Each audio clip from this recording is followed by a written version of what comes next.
সিরাজগঞ্জের বেলকুচিতে মাতৃভূমি কালচারাল একাডেমির প্রযোজনায় নাট্যমঞ্চে ছোটবেলার স্মৃতিচারণ তুলে ধরে নাটকের মাধ্যমে মানুষের অতীত আনন্দ উৎসব মনে করে দিয়ে পুতুলের বিয়ে নাটকীয়ভাবে মানব জীবনের কাহিনী তুলে ধরা হয়েছে।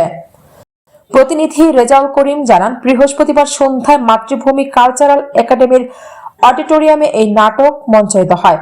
পুতুলের বিয়ে নাটকটি রচনা করেন বিদ্রোহী কবি কাজী নজরুল ইসলাম। এই নাটকের মূল প্রতিপাদ্য বিষয় হলো ছোটবেলায় শিশুদের পুতুল খেলাকে কেন্দ্র করে ছোটবেলার স্মৃতিচারণ করা, যেখানে কোনো জাতি, ধর্ম, বর্ণ, হিন্দু মুসলিম ভেদাভেদ ছিল না। এই বিষয়গুলো অভিনয় ও নাটকের কলা কৌশলের মধ্য দিয়ে ফুটিয়ে তোলার চেষ্টা করা হয়েছে।